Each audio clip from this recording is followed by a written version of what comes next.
Over there, sit right over there. Now you can go in. All right. We're gonna call the rest of them up for you too. They gotta do better. Hi, sir, Mr. Hold on, let me, Barnes, right? Yes, ma'am. Yes, I'll be right with you, okay? Mm-hmm.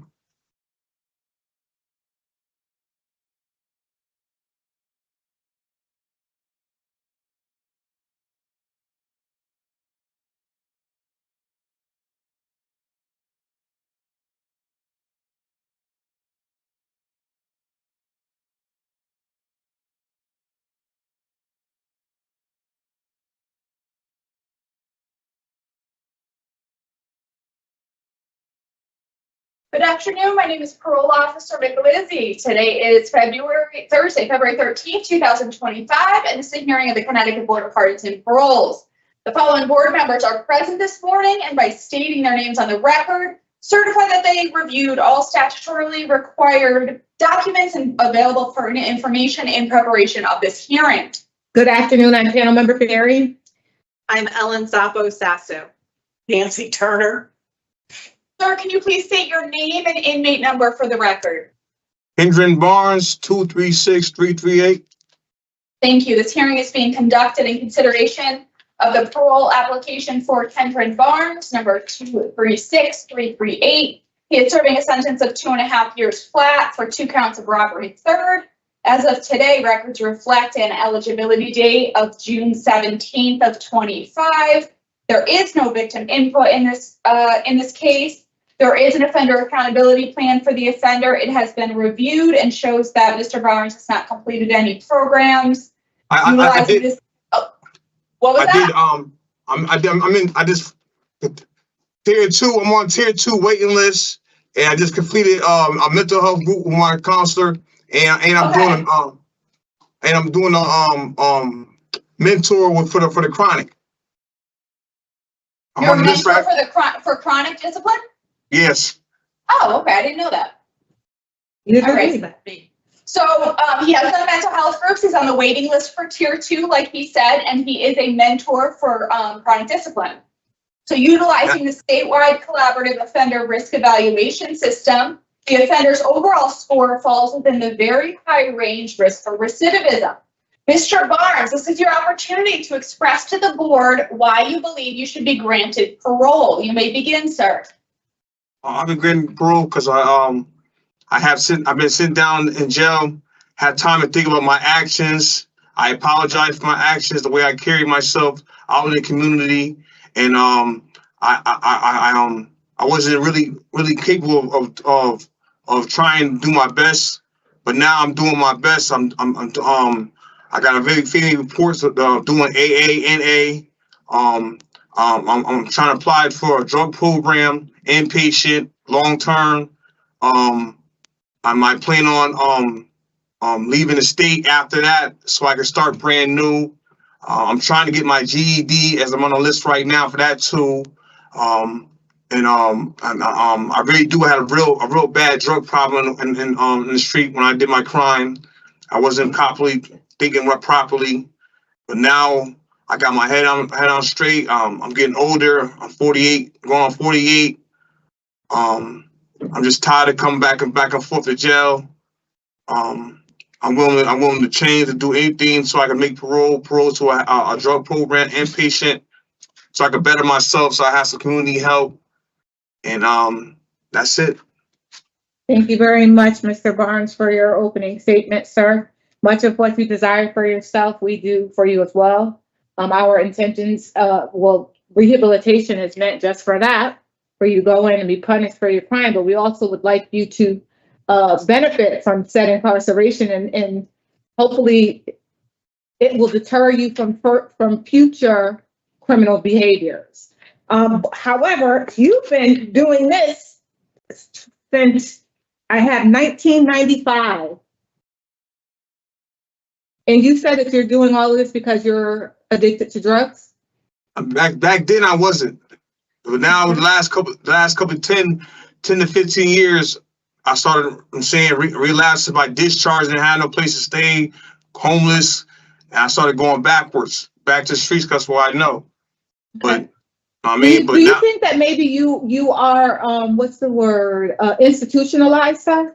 Because it's stable there in the facility, you have 3 meals, some place to sleep, I mean, you know. and somewhat, yeah, but somewhat no. Because my intention wasn't to come back to jail. I just fell into a trap of depression, nowhere to go, lack of community help, coming on discharge. 'Cause every time I discharge, I'm always on the streets. I had a place to look, homelessness. No, but that's what I'm saying. So perhaps you're being you're being in a facility, provides the daily necessities that you need, a shower, food, a place to sleep without having to worry about, leaves falling on you or rain or snow. It may not be the best sleeping conditions, but it's a lot more difficult out here in the community where you have to pay rent and you have to pay for heat and you have to pay for gas for your car and all of that stuff. So maybe that's something that you really should look into. I'm happy to hear that you're a mentor, though, for the people that are constantly getting in trouble in the facility, because my history your history of disciplinary infractions in there, 87, all of your incarcerations, 87 tickets total. And how many do you have this bid? This bid I caught 6. That's contraband, like contraband. Find something in my cell, like contraband, being petty. Okay, hold on, because I count 12. 12? So, yeah, I count 12. You had 2, you had 1, your last one was in December for a pipe, right? Mm-hmm. And then you had 2 that you received in September of last year, right? So that's 3. And then 4, you got the Pruno in August. Then you got 2 in July for fighting and for Pruno, right? Mm-hmm. So how many is that so far? 2, 3, 4, 5, 6. Then you have a few interfering with the safety and security. That's 2 of those. And then you got 1 in December in 23. What was that for? December? Of the year before. I went for medical. For medical. They put me out for medical. They gave me a ticket for medical. You go to Yukon, outside hospital, they call the code. They hit you with tamper security. That's how they do it here now. Mr. Barnes, tell me what it is that you think that you need for you to be successful when you go back out in the community, because you don't behave in the facility and you can't be compliant when you're out in the community. And it appears that they've tried on numerous occasions, at least 11 by our count, and you have not completed any of them successfully, sir. What do you need to be successful when you return to the community? That's program, I guess. You've taken programs, sir. That's not what it is. You've taken programs. That's not what you need. What else do you need? Because the programs aren't working. How the programs ain't work? I ain't get a chance to do most of my programs because I got sent this late. I got here in July. Okay, you may have come there in July, but yet and still, you already have a ticket just 2 months ago. Yeah, but I'm trying to tell you, I just came in the cell and he found contraband under my bunk, and it's not mine. I just moved in the cell, so I can't fight the ticket. I can't refuse it because they found it under my bed, and they ain't never said we have to clean our cells when we first move in. So when I got here, I caught a ticket for that. So what about the one in September? Was that contraband that was under your mattress too? In the unknown meds? No, meds.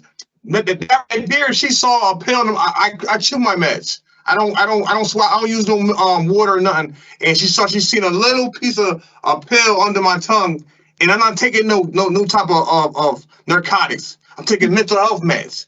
So I chew my meds all the time. That's right there. It was like a little problem. She was overdoing her job. Okay. So I couldn't. I try to argue with that.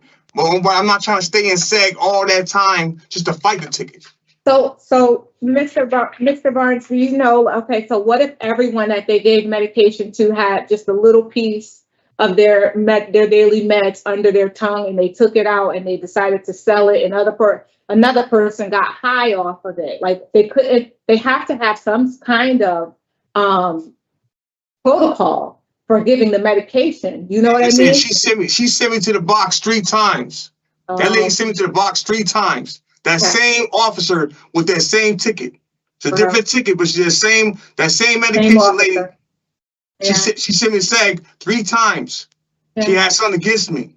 I'm just trying to tell you, the first time she said she seen a little pill. Next time she said I was cuffing my meds, and it wasn't me. She was after another guy, and they went and searched my cell, and that's when they found contraband. Okay. They ain't find no medication. So, Mr. Barnes, tell me what happens when you're out on parole and your parole officer finds some contraband on your person. How do you handle that? I'll tell him what I had it for. Explain why I had it in my pocket and what I was doing with it. And what if he doesn't believe you or she doesn't believe you and he still wants to remand you back to custody? What happens then? I go back to jail. I mean, I'm guilty of that. If I had it in my pocket, yeah, I'm guilty because I ain't followed my parole. I ain't following the parole rules. I'm on parole. So, Mr. Barnes, can I be honest with you, sir? You know, I'm happy to see that you have an adequate release plan. It looks like your dad's going to provide some type of employment for you. You were talking about going to the Liberation House in Stamford. So that's a potential job. It looks like you want to be released to a halfway house. Why can't you live with your dad?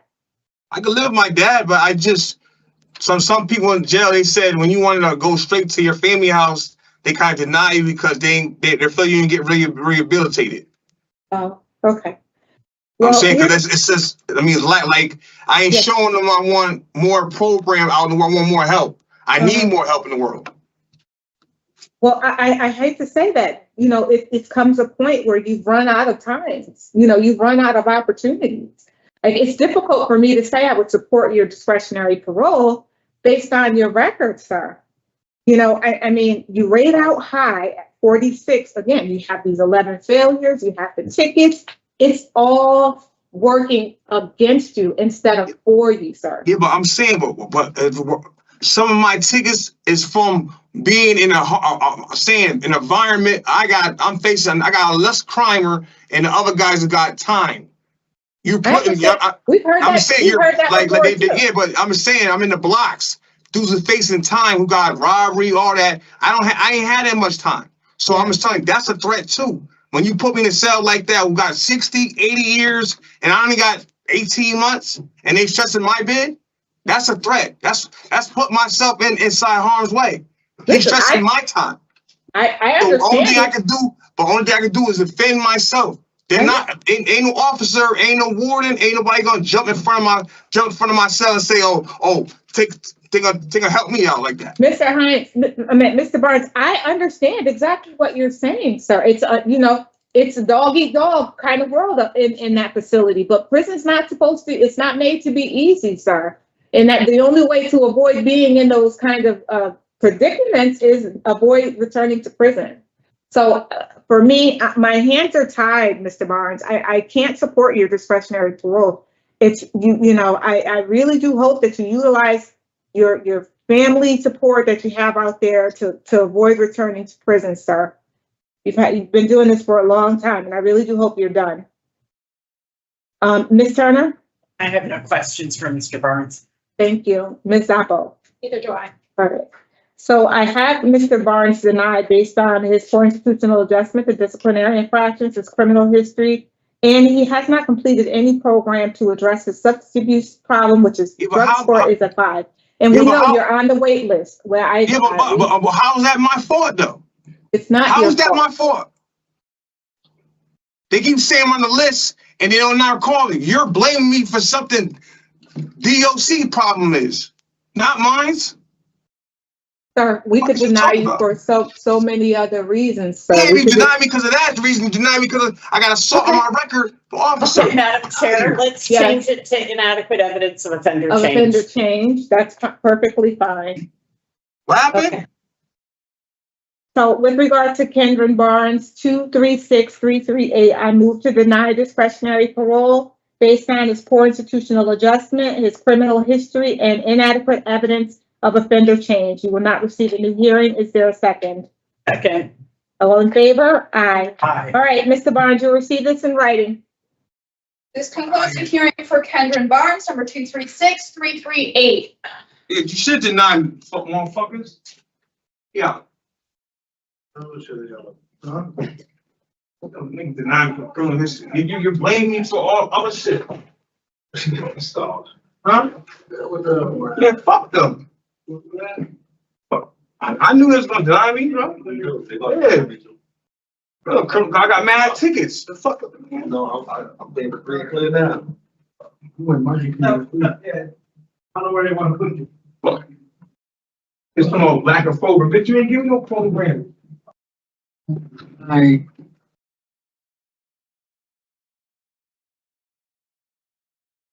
Hi, this is Alfredo Cuellar, correct?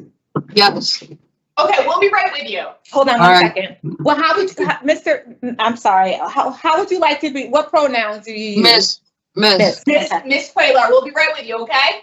Thank you. Yep.